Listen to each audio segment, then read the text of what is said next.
And I'm also a roofing company owner in Denver, Colorado. I'm also an emerging content creator. Not so emerging. I've had a YouTube channel here for a while, and I've also been the host of the Roofing It podcast for since 2018, I think. So make sure you check out my podcast, The Roofing It. Check out my YouTube channel, subscribe, and we also have a very small boutique style video production business, and so we work with just a very select group of clients, and we create really high quality videos. So feel free to reach out to me if you're interested in that as well.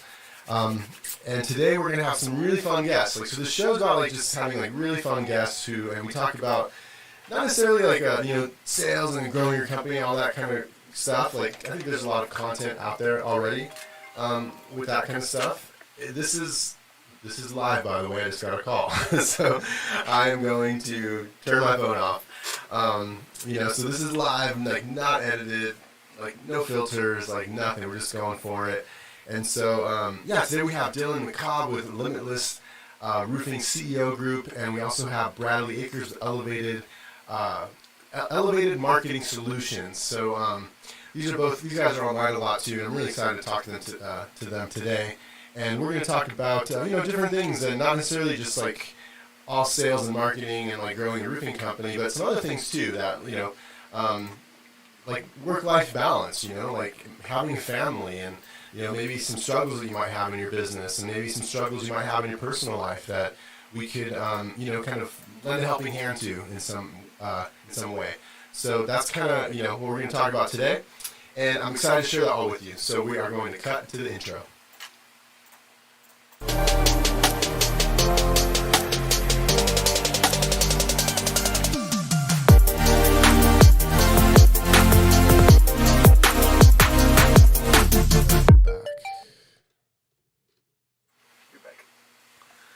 And we're back. I want to.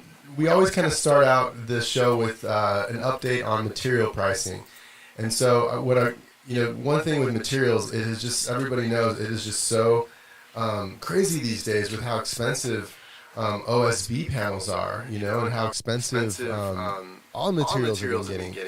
And even with roofing, it seems like every 3 months we're coming out with a new price list, that's increasing. The last one I saw was an increase of 9%, 4 to 9%, depending on what. I'm getting an increase from our gutter installer. Just told us that they have to increase pricing.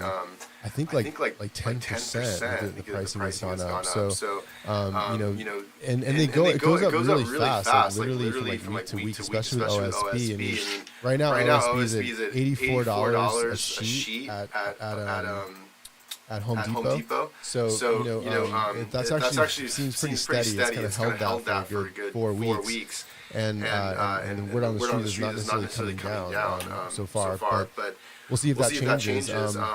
Roofing materials are definitely continuing to rise. I think our pricing is continuing to rise, and I think all across the board, prices are rising big time. So I just want to encourage you to be aware of that when you're pricing out your materials and you're doing your estimates, especially if you're on the retail side.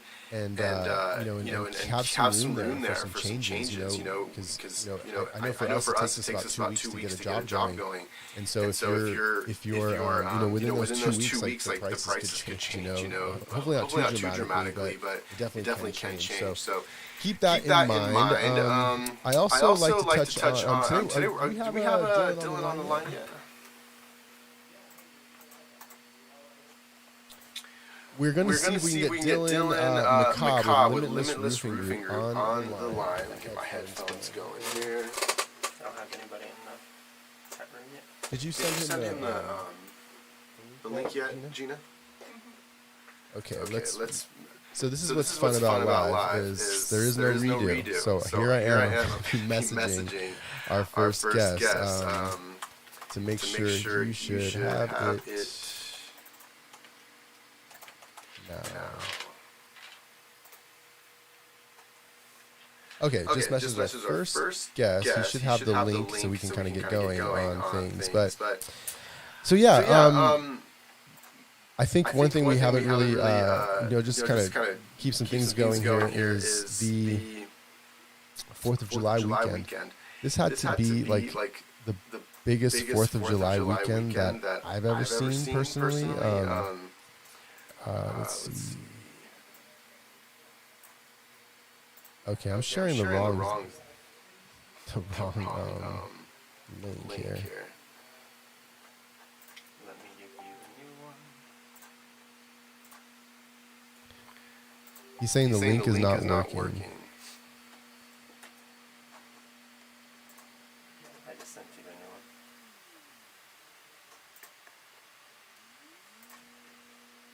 Send me the new one? Yeah, I sent you and Gina the new one. Yeah, Dylan says the link is not working. Make sure you send the new one. Okay, she just sent the right one now. So yeah, you got that. Okay, here it is. I'm just like, I should. He's on audio and he's on audio. Okay. Dylan, can you hear me? Yes, sir. Loud and clear. Okay, awesome. Give me just a moment here. So hey, Dylan, we are live, just so you know. So there's no editing, no filters, no nothing. Right. Yeah. So you do a live stream too, right? We do. Yep. Okay. What is your? Is that like are you doing it once a week, or are you doing it? How often do you do it? Yeah, we aim for about once a week. Yep. Oh, okay. What days is yours on? Typically Wednesdays or Thursdays, just depending on everybody's availability. Okay. So you're not doing it like every at the same. Because we're doing Tuesdays, 10 a.m. On Mountain Standard Time.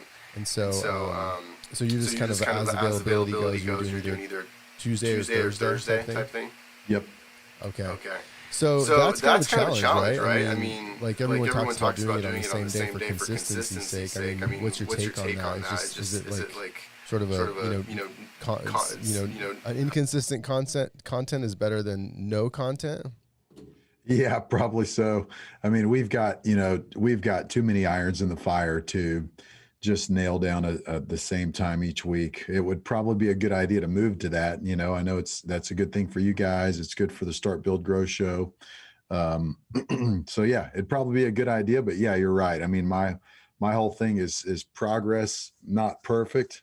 I like to just swing away and try to make something happen and then tweak it as I go. Yeah, man. I think when it comes to content, that is how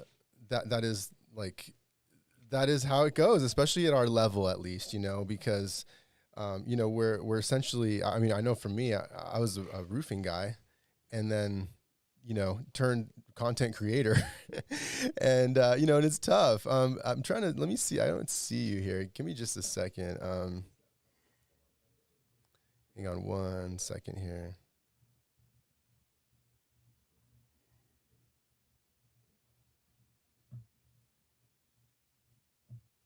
Yeah, I can hear you fine, but I don't see your video either.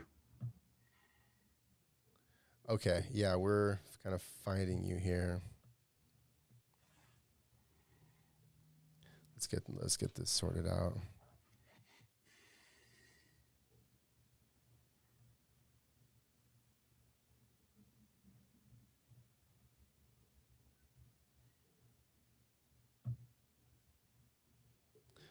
Okay, so Brock, this is what I'm seeing right now, man.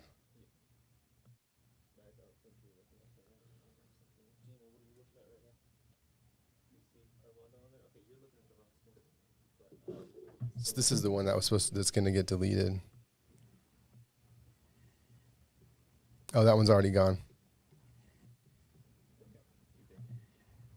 All right, let me refresh this. 1 second here. Okay, so we're in there now. Okay, there you are. I think I'm seeing you now. Do you see me yet? Actually, I just see it. Dylan, still photo. Yeah, you may not see me, dude, because we're using a different camera to get the image, my image, the image of me, and Okay. and so you just kind of have to pretend like you're looking at me. That's fine. Yeah. So yeah, man, let's get started with you being kind of, our guest on the show. And I really appreciate you being on. And, you also do your own, you do quite a bit of can you tell me a little about the content that you do? Like, you're doing a live stream once a week. You've had a podcast for a while now too, right?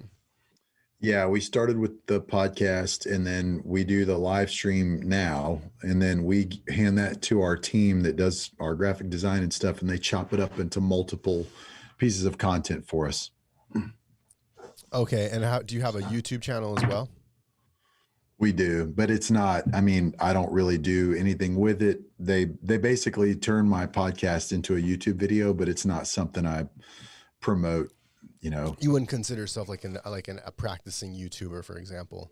No way. I need to be better about that, about making more like personal type videos where I'm just walking and talking or whatever, but I just never do it. What about live? You ever go? I don't see you go live much on Facebook. Are you going live? Not often. I need to do it more. It's just, we've just got too many things going on. We've got Limitless. We've got the roofing company. We've got a ton of water mitigation work we're wrapping up, and now we're spinning up another business. So I need to just do one thing. Dude, you sound like me, man. I can relate. What is the water mitigation? Is that from that freeze that happened over there?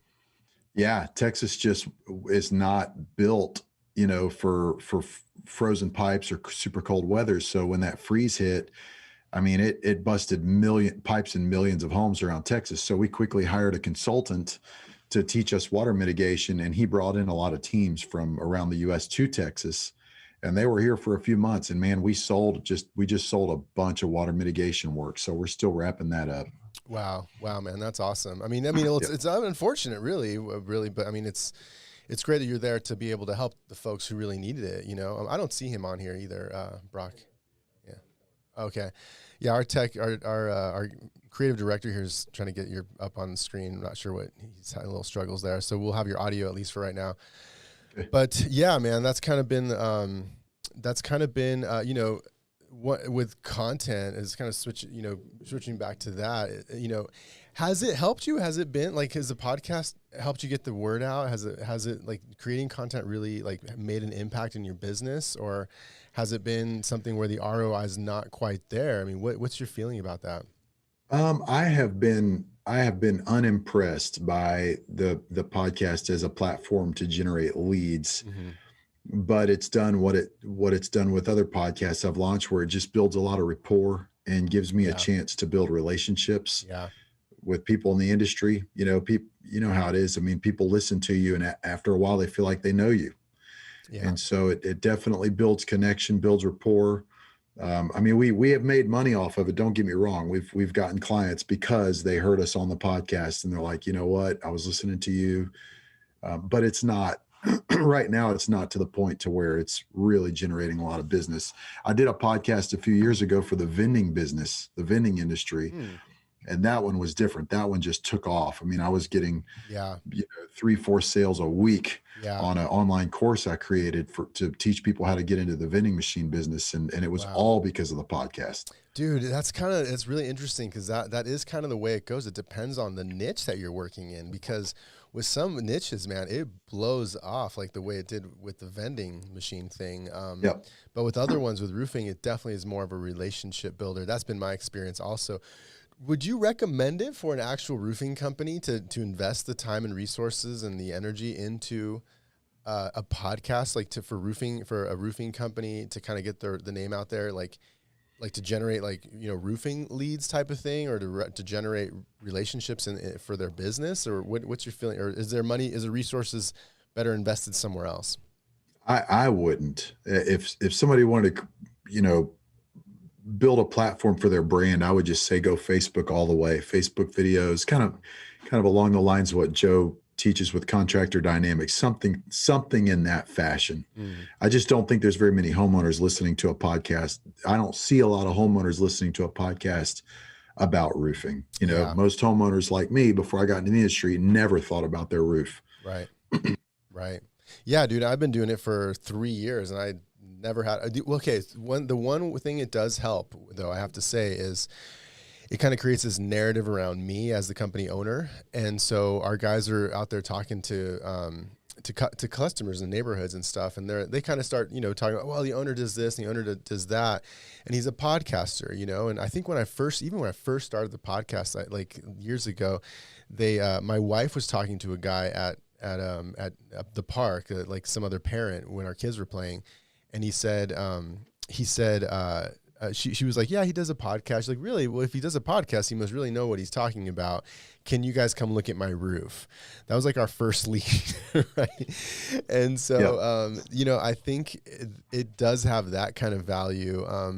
But it's just there's so much energy and time and, that goes into it that I feel like you might be better, and money too, if you're a roofing company owner, you might be better off like investing in SEO or investing in like what your thing is, the Limitless CEO Roofing Group, right? Instead of like putting all that time into like having a podcast, or even like delegate the podcast to somebody just so your salespeople can get out there and say, yeah, we have a podcast for the roofing show or for the roofing company. And then it kind of might build a little credibility, but I don't know. I don't know if I can't say wholeheartedly, yes, like you need to do this because, it's going to help your business. You know what I mean? Yeah. Yeah, for sure. I think you get a better ROI somewhere else. So I mean, you and I talked about the Limitless Roofing CEO group, and you've been doing it now for a little while. I feel like a couple years at this point? Well, we originally started the idea about a year ago, but we really played around with it, tested it, built a beta group, and then went live with our first group, our first real paying full price, everything all together planned group about 4 months ago. Okay. All right. And so I took the time to become an EOS implementer, and there's an investment there to get trained by EOS, and we got the group pulled together and stuff like that. So it's good though. We're really enjoying it, and it's fun to just get together with owners and talk business and talk about, have a specific plan each month on the steps to take to make your business scalable, like a McDonald's. Everything's done the same way every time. When you bring somebody new on board, they learn the way, they learn the process, and you've got something that's scalable and repeatable and eventually sellable. Yeah. Yeah, absolutely, man. What does EOS stand for? So EOS is a program developed by Gino Wickman. It stands by Entrepreneurial Operating System. And it's just basically a system to scale and grow a business. It's a blueprint. And it just ensures that you're strong in what they call the 6 key components of business. They basically boil every business down to 6 key areas. Doesn't matter what business it is, whether it's roofing or software.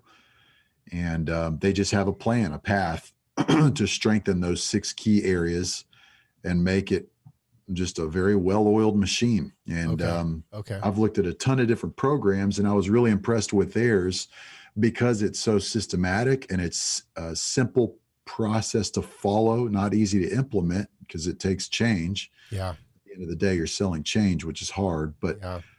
It is simple and it's practical.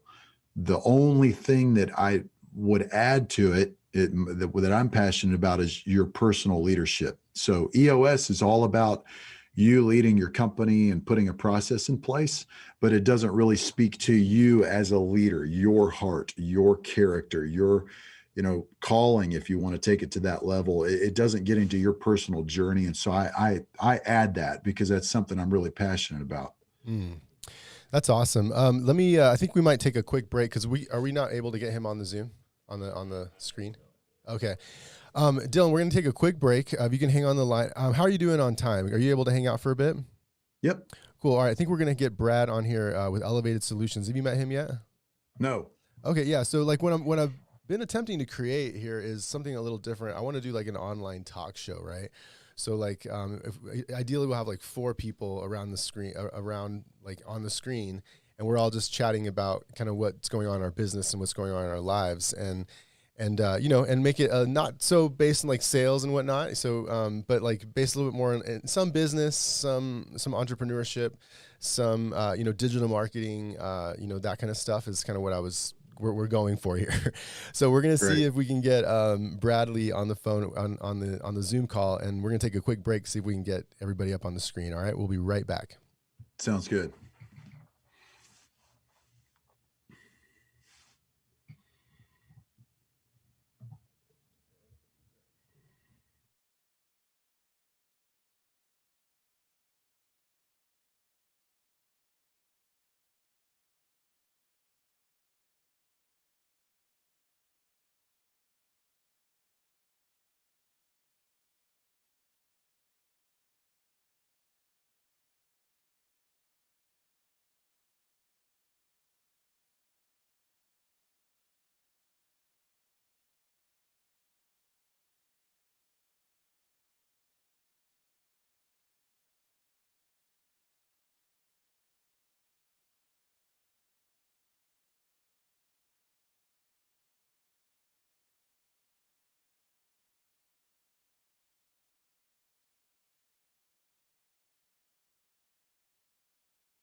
And you are live. But it's just like we needed to officially find less specific it just to make it where we can kind of roll with it without having to edit it every single time we have any type of transition. Okay. And at the end of the day, we sell websites and do SEO. That's our main stuff.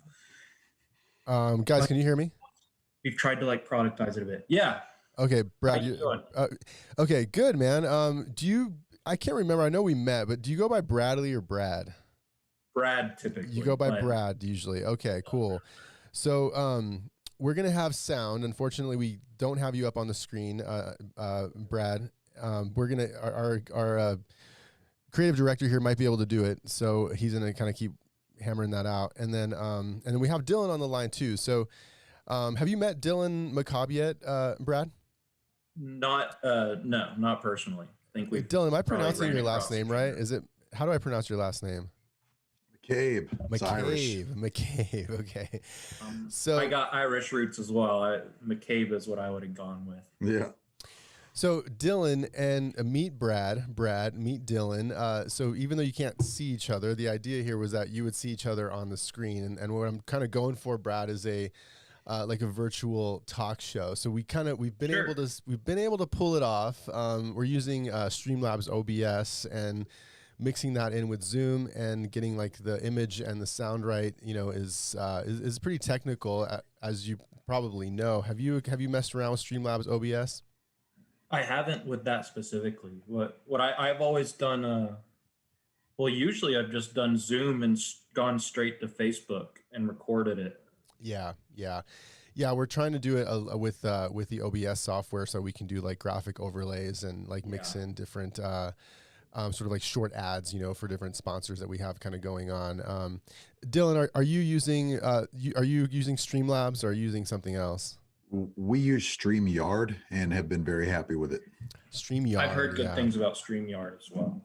Yeah, StreamYard might be something because Streamlabs can be a little tricky. There's a lot of there's a lot of it's a very robust software that you can stream like television quality, but it can definitely get a little technical and whatnot.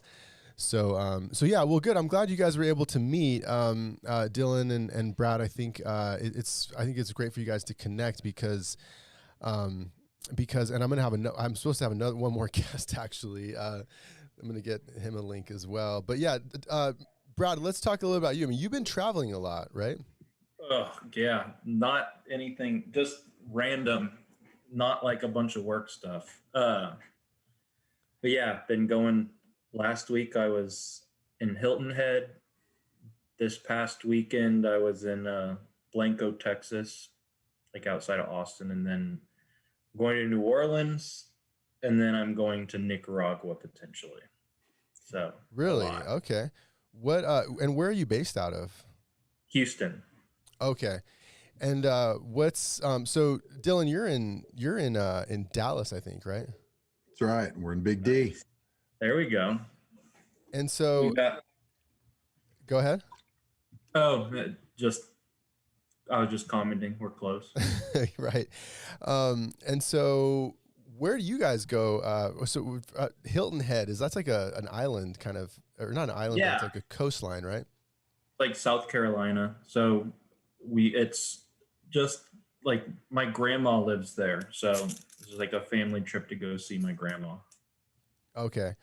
And so, sorry guys, give me just one. So this, Brad, this is like live. So there's no editing, no filters, no anything, which has, its own share of like challenges. Are you doing anything live? Are you doing any live streaming except for besides what you do on Facebook? Is that kind of what you do for the most part? We don't really have anything specific right now. I've been thinking about making a podcast or something, just like everyone, but yeah, nothing too specific. We do stream live interviews and stuff into our Facebook group a lot, but nothing crazy. So when we were just talking with Dylan about podcasting and like, as far as for a roofing company owner, you work with a lot of roofing company owners, right? And like, I did it. I started it years ago. I started the roofing company about 3 years ago, and I started podcasting a little before that, a little bit. And I did it really because I met Gary V like in person. Oh yeah. And he like literally told me that I would be good at it, and that there wasn't really anyone in the roofing industry that he saw who was doing, a podcast that was, kind of well known and stuff. So, and he's like, go do a podcast. And so that kind of was what was inspired me to kind of continue to do it. And then I just ended up loving it, just out of sheer passion, kept doing it, putting resources into it. But, I think it has yielded some response. For the roofing company, I was telling Dylan, occasionally, like, our salespeople kind of mention it, and it builds some trust and credibility with the customers, and we might get some leads here and there, and we might solidify a deal with a customer. But like, if I was talking to a roofing company owner and they're like, I'm thinking about investing in a podcast. I'm thinking about starting that up for our company. I don't really care about doing personal branding or selling anything to any other roofers. I'm more interested in just for our roofing company. What would you advise that roofing company owner, Brad? Would you say yes, invest in podcasting, or would you say invest in something else? So I could see investing in podcasting on the commercial level being positive. So I would say something along the lines of talking about like commercial roofing systems and different technical things. On the residential side, I'm not sure if I would encourage them to start a podcast or not. I think it's always good to have more irons in the fire. I don't really think there's almost ever like one right answer or not. So take everything I say with a grain of salt. But in my mind, I would go straight towards like on the commercial side. I think it could make more sense, and you could get manufacturers and maybe even manufacturers and territory managers from the suppliers and all of that to be interested in you, and then potentially have those people giving you leads, and then also having property managers doing some research and maybe finding your YouTube channel or something like that. Yeah. On the residential side, I would say the YouTube channel would be the relevant portion, and then you'd maybe create that into a podcast form, but I wouldn't expect the podcast itself to do anything crazy. I'd say the YouTube channel would be the power horse there. Yeah, that's an interesting what a take on that. If for residential, maybe not so much, and for commercial, you could see some kind of path to success there. Dylan, what are your thoughts on that? Would you agree with that approach, or would you maybe say just continue find leads some other way with commercial, or could you see commercial being something there in terms of like creating a podcast or content?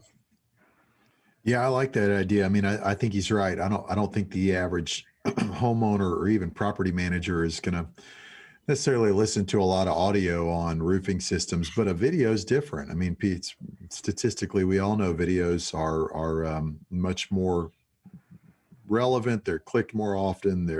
Video's just better. So I think that'd be a great idea to create some video content, kind of set yourself apart in the industry, especially with commercial. There's so many opportunities to teach your potential customer about maintenance programs, different products, et cetera. Yeah, I think it's a really good idea. Yeah, that is interesting. So you guys both come in from a digital marketing background, right? Dylan, you were in digital marketing for a while. Is that? I think I remember you talking about that. Is that right? Yeah, I was VP of operations for a digital marketing agency based out of Springfield, Missouri.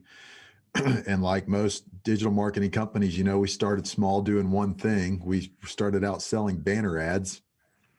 And then we realized we were good at that, or the guys managing the accounts were good at that. And we thought, well, now we need to learn websites, because customers started asking, can you build us a website? So we started hiring developers. And then we thought, Google is really the number one advertising platform. I think, now Facebook is just as formidable, but at the time, Google was where it was at.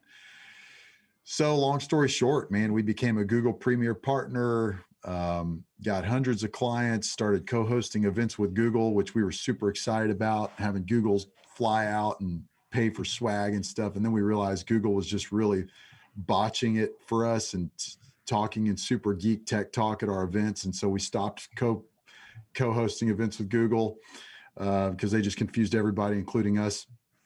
And then we just got really focused on branding and advertising. And then I transitioned out of that into a different industry, into healthcare. But it was good. It was a great experience. Learned a whole lot.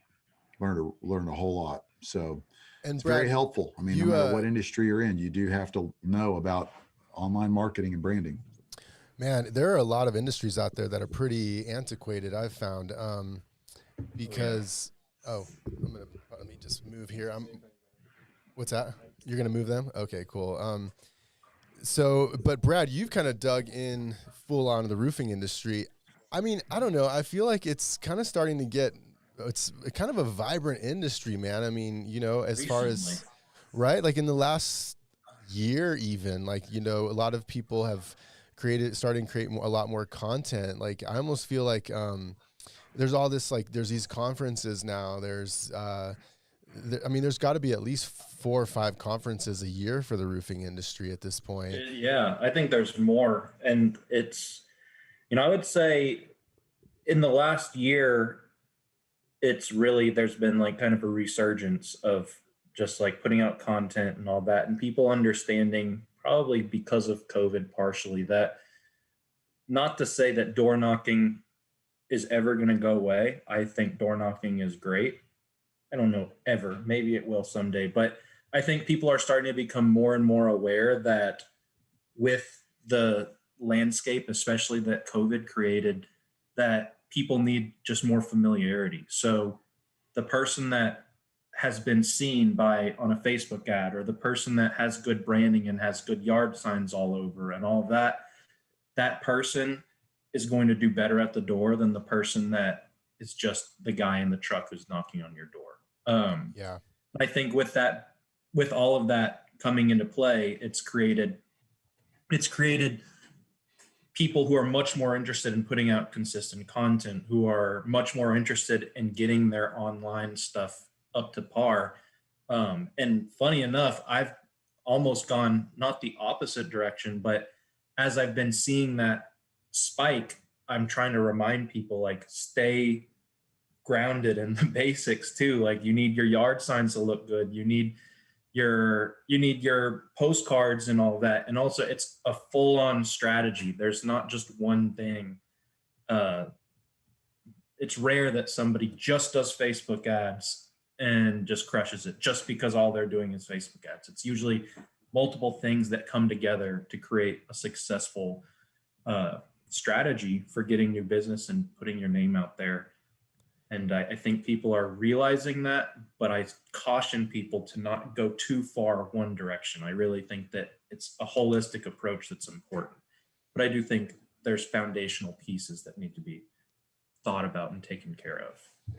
What do you think in the market, with the customers who are seeking services, what do you think is like, if you had to kind of take a stab at like guessing as far as the percentage of people out there who are just price driven versus the percentage homeowners that like, let's just take the homeowners in Dallas, Texas, for example, right?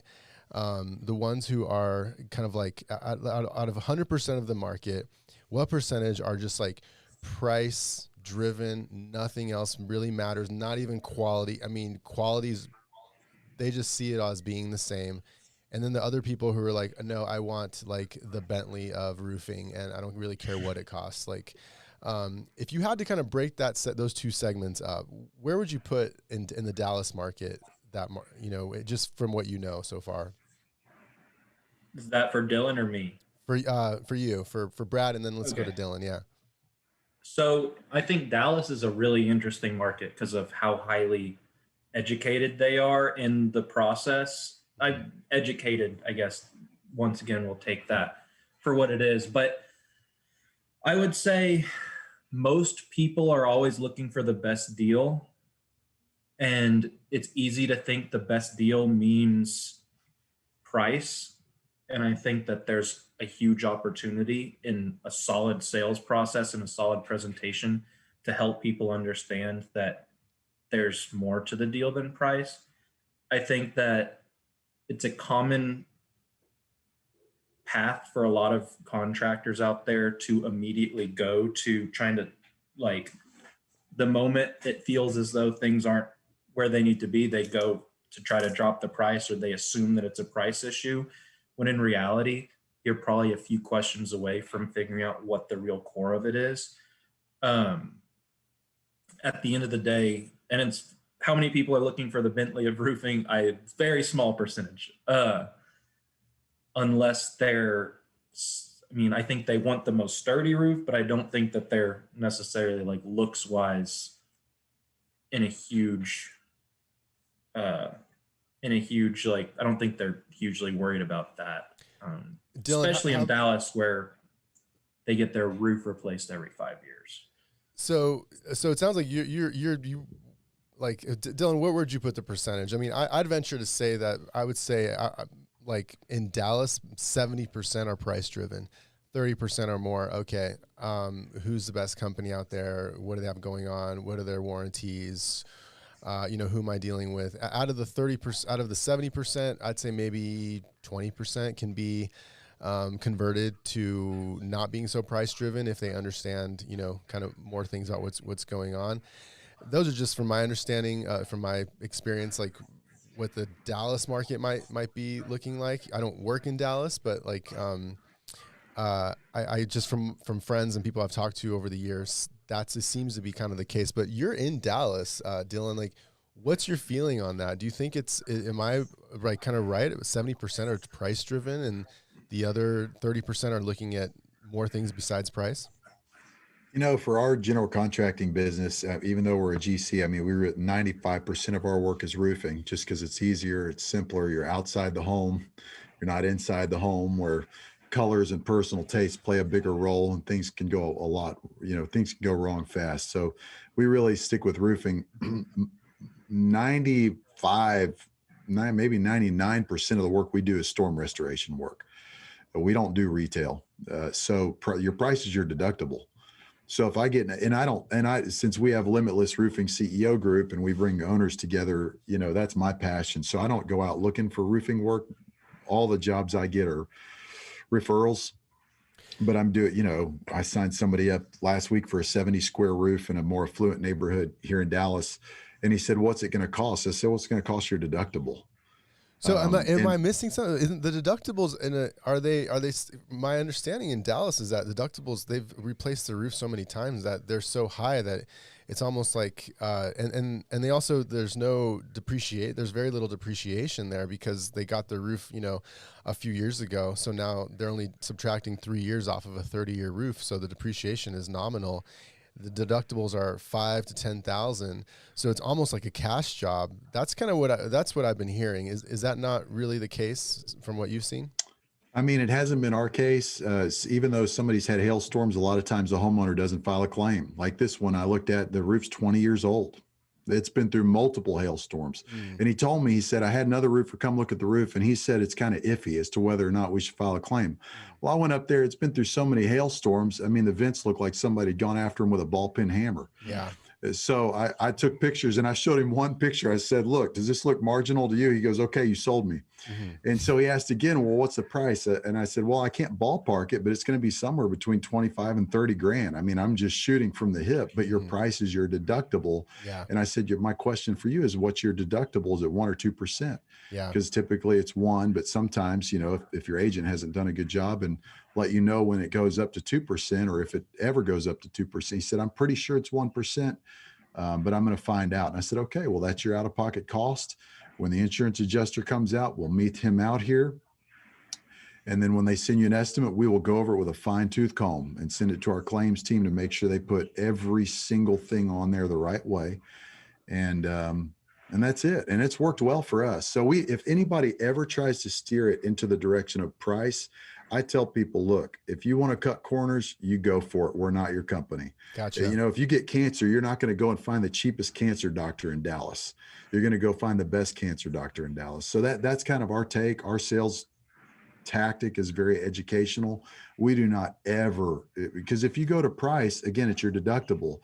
And if you want to try to go to a race to the bottom and cut corners, the way we do it is if somebody else comes in after I've talked to the homeowner will get angry. Yeah. Because they'll start asking the roofer, "Well, wait a second, what are you leaving off? Because I know the adjuster is going to send me their estimate. Yeah. What are you going to leave off of their estimate to make your price lower?" So it will backfire if somebody tries to come in cheaper. That's really interesting. So the percentage of the market you would say is solely price driven. I mean, I feel like they have to be converted to not being price driven. I mean, we're looking at potentially like 80% of the market that's price driven. Once they meet someone like you or someone else who explains to them the process, and they're okay, now they've been converted to, I'm not so price driven. My price is my deductible. That makes sense. I'm going to get the best roof I can get for the price of my deductible. Work with someone that I trust. Work with a company that I trust. That's probably the most important thing. And someone has to get converted to that. But like, I feel like there still leaves a huge market out there that is like just price driven. I don't know. So let's see, guys. Let's see. John. Okay, John, can you hear us? Yeah. How's it going, guys? Good. How are you? So, okay, let's make an introduction here. I don't see John. Are you? Can you turn video on? There you are. Okay, you got some lightsabers there in the background. No. It's just the studio lighting. That's all. Oh, is it? Okay, guys, meet John Cater. Dylan. This is John. John. This is Brad Akers. Have you guys met each other yet? No, I'm pretty new to this whole circle here. What's up, guys? How you doing, John? Hey there. So we John Cater was on Joe Hughes. Joe Hughes, you did a interview with you, right? And was that was for his YouTube channel and on Contractor Dynamics. And Joe has and I watched that interview, and it was pretty interesting, man. So guys, I just want to, what format here I'm trying to do is a talk show, right? Like an online talk show. And so we're kind of starting to get there here. But and so one reason I wanted to bring John is we started talking about content and the importance of content. And like, you know, we were talking about like if you're a roofing company owner, should you invest in a podcast? And John, can you like tell us a little bit about your background, like who you are, what you're doing now, so we can kind of get up to speed with like who, you know, what you're up to. Yeah, absolutely. I'm primarily a media and content driven person, just in general. I started off working with like a bunch of influencers when I was younger, back when there were certain major platforms like YouTube, Vine, Instagram, back when these platforms are young. And so it's really easy to break out. You know, kind of like how everybody's talking about TikTok right now. That era existed when I was younger. And so because of that, my roots completely started, and my perception of content in general and using it as a tool started with that. Influencers, working, you know, with different conventions, brands, businesses. I got into contracting probably about 2-ish years ago, with Alpha One Exteriors, and dove in. It started off as a client relationship and then turned into a business partnership. But yeah, it's just really interesting to kind of step into this industry in general, coming from a content and media background, just because there's so much, you know, there's so much that can be done in general to help business owners. So do you see it as kind of a like an antiquated industry, or do you see it as as sort of like you know, more a more vibrant industry so far? Like how do you see it, and just relative to yeah, it's like a underutilized industry, like an underutilized content industry, right? I mean, a lot of blue collar people, like, you know, they, like most of them like grow up in like family businesses, right? That they're like, oh, well, this got passed down generation to generation, or they, you know, they started their own business based off of like, you know, what they knew, right? When not a lot of that is like the area that I come from. Like, not a lot of them were like, yeah, I was doing videos one day and then I fell in love with contracting. Mm-hmm. You know what I mean? It's like, it's normally seen as a tool, and even more so, I think there's like a huge opportunity for educators in content, media, advertising, because there's almost like two different worlds here. There's like the marketing corner, and then there's like the contract corner, and then there's this like battle between legitimacy between the two of them, right? You know, yeah. You have marketers that are just like, they're just pushing like leads, and then you have contractors that are like constantly trying to vet this information, and I find it very interesting. And I absolutely adore what Joseph Hughes does through teaching and educating, which is why, you know, I joined his program, and I've been a huge advocate for everything that he's done with Contractor Dynamics. Yeah, no, I've joined his program too a while ago.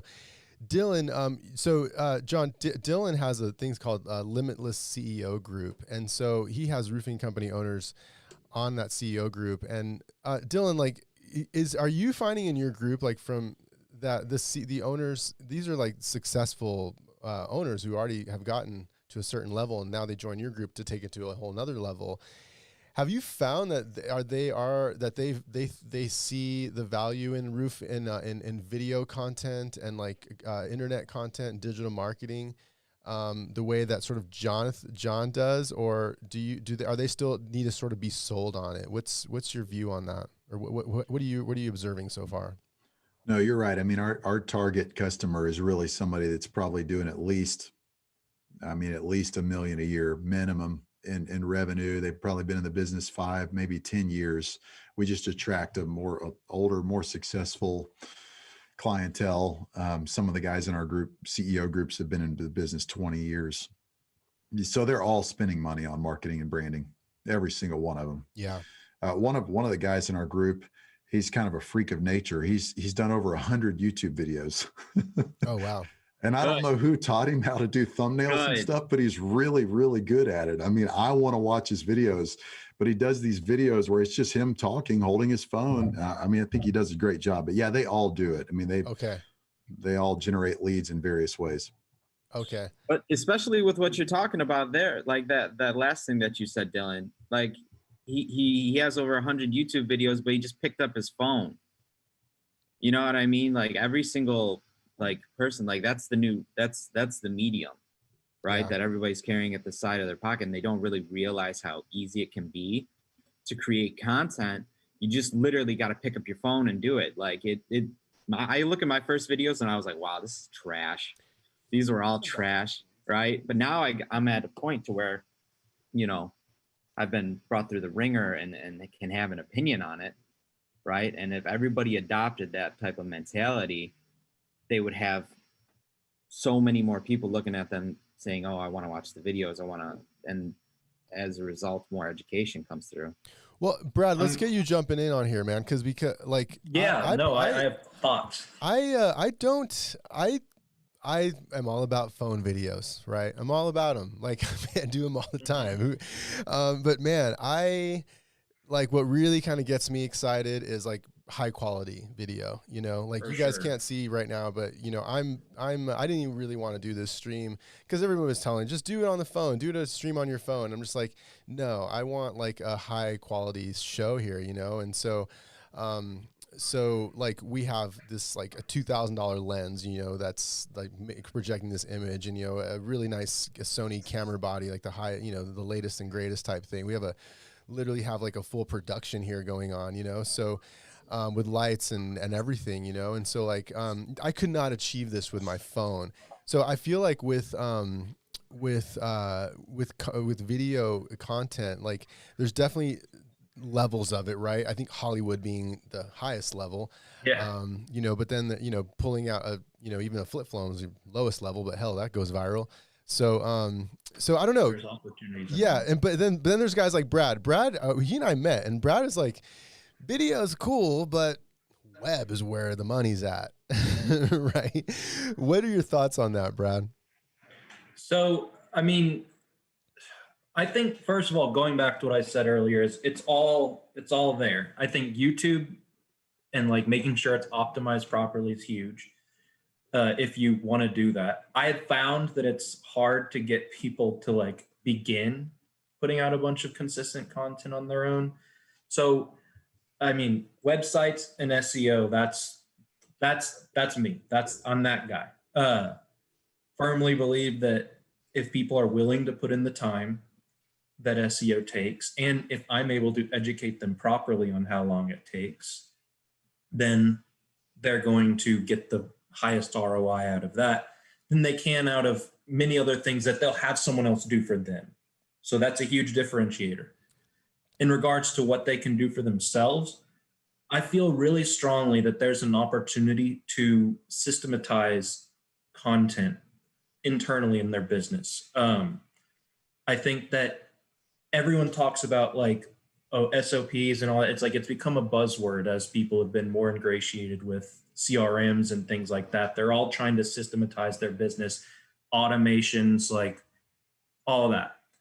There's an opportunity to systematize your advertising to where you're consistently advertising around the jobs you're doing, to where you're always doing a 1 mile radius, even if it's just a boosted post with a before and after picture. I mean, I understand there's people with really strong opinions on boosting posts, but at the end of the day, if you want to just do that and you have a picture of that and it's just a 1 mile radius with an open audience, you're probably going to be okay. Yeah. Especially since you're not going to be spending like $100 a day or anything there. But my thought is people need to just create consistency in putting content out and in their advertising. That's something that is missing. And part of the reason I think it's missing is because they make 2 or 3 YouTube videos. It's stressful. It's a bigger thing than they wanted. Or their Facebook person asked them to make a video. Hey, it doesn't have to be anything big deal. They say, oh, it's no big deal. Just like a quick video. It's super overwhelming for them because it's not something that they're used to. And then they don't see it go crazy the very first video they make, so it's easy for them to write off. Yeah. When in reality, it's rare that you're going to just get it perfectly on the first time with anything, that's why the people who are like, I guarantee you 100 leads a month, that's the sketchiest marketer there is, because you can't guarantee me that. Or if you're going to make sure that I get this many leads or appointments or whatever, you're likely to cut corners to get them, which is going to mean the quality goes way down. So people understanding that it's just a journey and a process, and creating systems in place to where they're less emotional about putting out content to where it's just part of their day to day.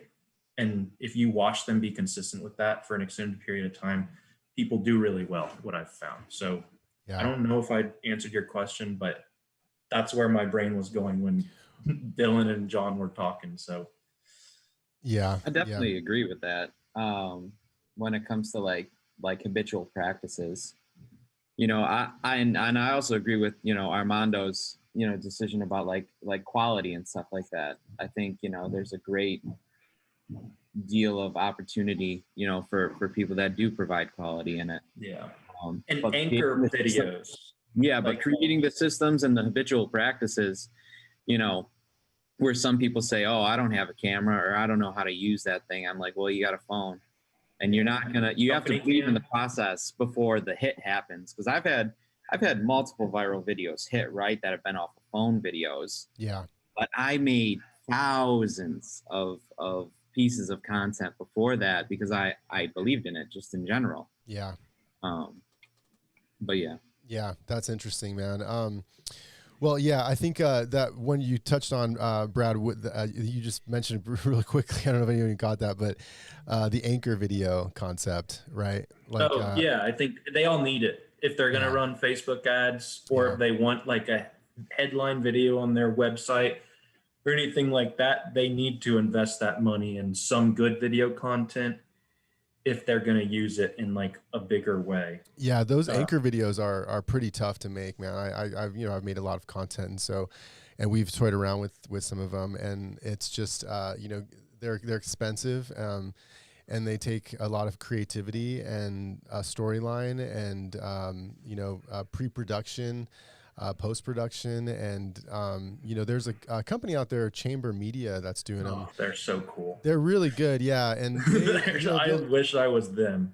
Yeah, well, they charge around $8,000 to $10,000 a month with a 3-month minimum, so it makes it a little cost prohibitive, to a lot of business owners, especially the ones that you're talking about, like guys who started out, get overwhelmed, and then they're just like, it's easy to write off. Let's just put money somewhere else. It's hard to kind of like get your head around $8,000 to $10,000 a month for 3 months. You get a lot of good content. You get some great content. You might even have a viral. It could potentially even change a year's worth of content. Yeah, at least it could change the course of your business, really.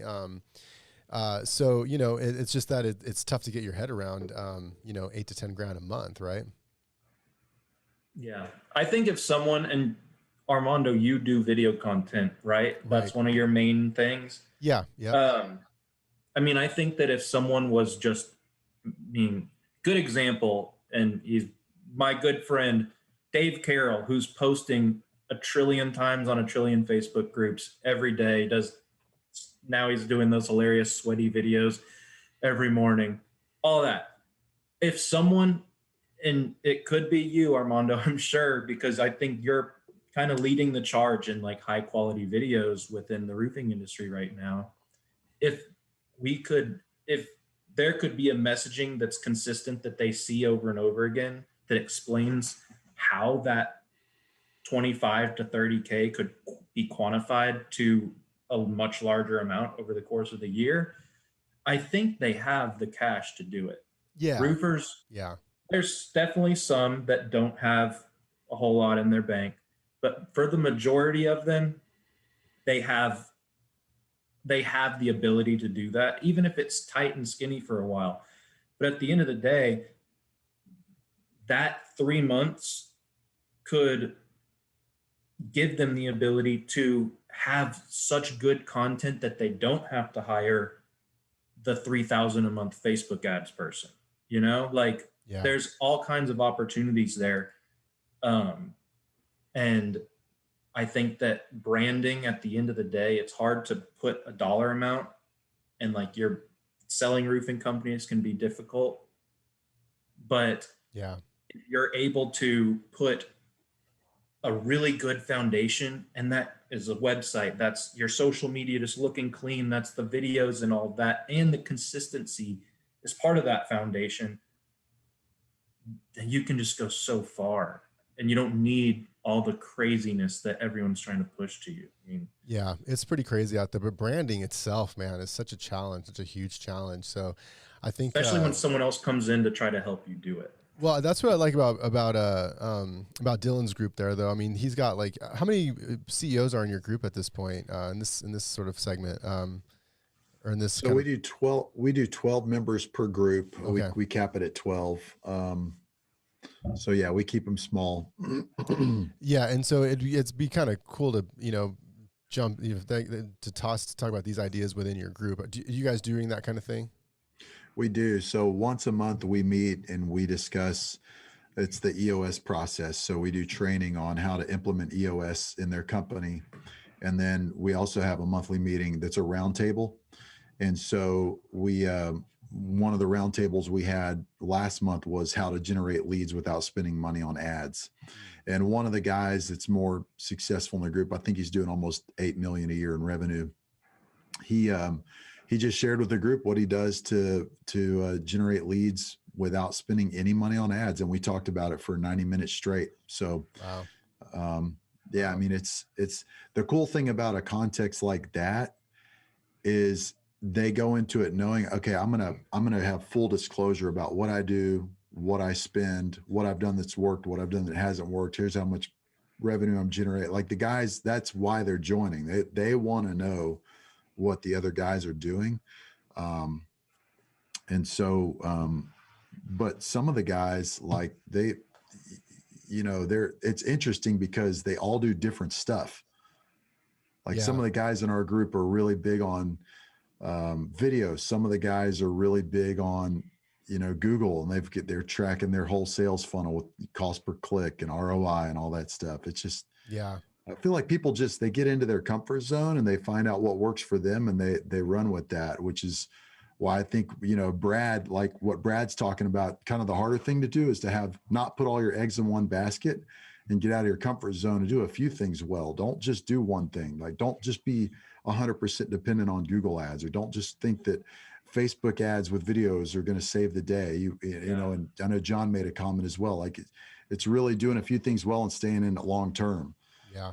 Exactly. Yeah. I mean, as an example, one of my clients, and this isn't even something I can say I did, but they started sending direct mail immediately around each job, around each inspection in each job. And this is something I facilitate helping people get set up with through dope marketing, but it's just something that I like to do for my clients because SEO doesn't just immediately give people a bunch of revenue. Right. But it got to the point where, I mean, every job they're doing, they're getting one or two more jobs. And he is doing Facebook ads as well. He's doing this, but people calling directly from the mail. And that's such a simple little process to put into your business. And it's getting that's something. He had his first $1 million month recently. And that's one of those things where you have an opportunity to potentially double the amount of jobs you're doing in certain areas, but it's just not super sexy and it takes effort. And a lot of the time I feel as though there's a group of people that understand and want to do it all themselves, but then a jack of all trades is a master of none or whatever. And then there's people that want to hire someone like me and come to me saying, Brad, I need you to generate all my leads. And I tell them, no, I'm not, I can't. You don't want me to generate all your leads. Like, I'll work with you to get more things going. I'll work on your website and your branding. I can do your SEO. If you really want me to, I'll do your Facebook, but not going to be pumped about it. I'll do your pay-per-click, which is great. Like, but you need to understand, like, it's a combination of things. And it's it's difficult sometimes finding that in between of what you have, what they need to do themselves, what they need to delegate, thanks John, to other people on their team, and then what is appropriate to outsource. In my mind, the most appropriate thing to outsource is web design and SEO. Even then, it's important to be involved in the creation process. And then outside of that, I would love to see people running their own Facebook campaigns. That's why I like Joseph Hughes so much. Yeah. I would love to see people putting out more video content. I would love to see people getting set up to where they have some direct mail automations. Like little things like that to just, like, I'm not trying to get it all. I want to solve the problems that I'm best at solving and let you do what I've seen be the most successful. And at the end of the day, that's the people that have figured out like how to run an ad themselves. The people that can go in the evening when it's pouring rain and set up an ad that's live the next day. Yeah. Yeah. You can't It's get that really with an not, agency. it's really not like, it's really not, I mean, it's doable, you know, like, you know, even if you're not super technical to go in and do that, you know? So, but guys, we're kind of coming up on the end of the show. We've been kind of, we could probably all keep talking about this for a while. And, but also I got Brad Akers on the podcast, on the Roofing It podcast here coming up pretty soon. I think we're supposed to do that this week, Brad, right? Yeah, it's Friday. It's Friday. Yeah. And then we have, keep listening, to Dylan's podcast and, reach out to Dylan and like follow, John Cater on Facebook, on Instagram. He's doing some really interesting things there with his company and on the media front in general. Check out the video that he did with Joe Hughes. So thanks for being on the show, guys. I really appreciate it. I'm gonna kind of let you all go here, and I'm gonna finish up with any of you guys watch Jerry Springer back in the day? Yeah, in junior high. Well, I don't know if you remember that final thought that he did. Well, that's kind of what I end it with, is the final thought. And so I'm going to let you guys go, and then I'm going to do the final thought, and we're going to call it a day till next week. So thanks again, you guys. I'll see you next time. Okay. Yeah. Thank you all for having me. Yeah, you're welcome. Yep. We'll Thanks. see you guys. Thank you guys. Thanks, Armando. Yep. All right. So should we take a quick break?